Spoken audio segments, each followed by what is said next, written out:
వరంగల్ జిల్లా పరకాల్లో మాజీ మంత్రి కేటీఆర్ పర్యటించారు. గిఫ్ట్ ఎస్ స్మైల్ కార్యక్రమంలో భాగంగా పోచంపల్లి ఫౌండేషన్ ఆధ్వర్యంలో కుట్టు మిషన్ల పంపిణీలో పాల్గొన్నారు. 4,000 మంది మహిళలు కుట్టు మిషన్లు పంపిణీ చేస్తారు. కాంగ్రెస్ పాలకులు డబ్బులు దండుకునేందుకు పనిచేస్తున్నారని విమర్శించారు. కాకతీయ టెక్స్టైల్ పార్క్లో టెండర్ పేరుతో 170 కోట్లు దోచుకున్నారని ఆరోపించారు. టెండర్లు పిలిచి ప్రజాధనం లూటీ చేశారన్నారు. సమయం దొరికినప్పుడే కాంగ్రెస్ నేతలకు వాత పెట్టాలన్నారు. కాంగ్రెస్ నేతల బెదిరింపులకు ఎవ్వరూ భయపడొద్దని స్పష్టం చేశారు. కర్రు కాల్చి వాత పెట్టకపోతే కాంగ్రెస్ నేతలకు బుద్ధి రాదన్నారు. దగ్గర సరిగ్గా 2 నెలలు కూడా తిరగలే. మార్చి 22 నాడు ఆ ఒప్పందం రద్దు చేసి దీనికి 137 కాదు, దీనికి 297 కోట్లు కావాలని చెప్పి 160 కోట్లు పెంచి కాలువ దవ్వలే, తట్టెడు మట్టి తీయలే, ఒక్క ఇటుక వేర్వలే. ఇదే ప్రభుత్వం, అదే ఇంజనీర్లు, అదే మంత్రి, అదే ఎమ్మెల్యే జనవరిలో 137 కోట్లు, మార్చికి వచ్చే వరకు 297 కోట్లు, అంటే దగ్గర 300 కోట్లు. అంటే పెంచిన మొత్తం ఎంత? 160 కోట్లు పెంచి అందులో ఇలా డబ్బులు దొబ్బే ప్రయత్నం ఈ జిల్లాలో ఉండే మంత్రులు, ఈ జిల్లాలో ఉండే కాంగ్రెస్ ఎమ్మెల్యేలు చేస్తున్నారనే మాట నేను మీకు చెప్తా ఉన్నా.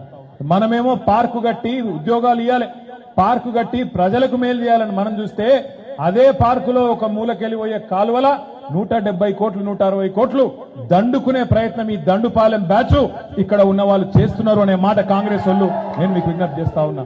వచ్చి అవ్వ అంటారు, అక్క అంటారు, చెల్లె అంటారు, వదినే అంటారు, మరదలు అంటారు, వరుస కలుపుతారు. మేము ఉన్నాం కదా నీకెందుకు అంటారు, నువ్వు గట్టికినకపోతే నీకు ఇందిరమ్మ ఇల్లు ఇయ్య, నీ పెన్షన్ కట్ చేస్తా, నీ కార్డు తీసేస్తా అని బెదిరిస్తారు.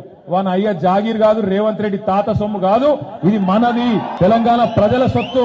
అందులో వరంగల్ ఆడబిడ్డలతో పెట్టుకుంటే మీరు ముందే సమ్మక్క సారక్కకు మీరు వారసురాళ్ళు, కాకతీయ రాణి రుద్రమదేవికి వారసురాళ్ళు మీతో పెట్టుకోరు వాళ్ళు. కానీ డబ్బన పెట్టుకుంటే ఇంట్లో మళ్ళా సరాతం మరలేసి 2 జరుస్తే ఎక్కడోడక్కడ కాంగ్రెస్ ఉడికిపోతాడు. నేను ఒక్కటే అంటున్నా, సందు దొరికినప్పుడు కర్రు కాల్చి వాత పెట్టకపోతే మళ్ళా దొరకరు.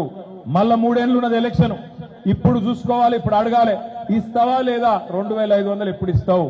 నా బిడ్డకు స్కూటీ ఇస్తాను ఎప్పుడు ఇస్తావు? నా కొడుకుకు విద్యా భరోసా కార్డు ఇస్తాను ఎప్పుడు ఇస్తావు? మా అత్తకు 4,000 పెన్షన్ అన్నావు ఎప్పుడు ఇస్తావు? ఒక్క ఫ్రీ బస్సు పెట్టంగానే సరిపోదు, మిగతాయి కూడా పెట్టు, ఎప్పటి నుంచి పెడతావో తారీఖు పెట్టు, అట్లయితే మాట్లాడుతా అనాలి తప్ప అగాధం ఓటేయద్దు, నమ్మి మోసం.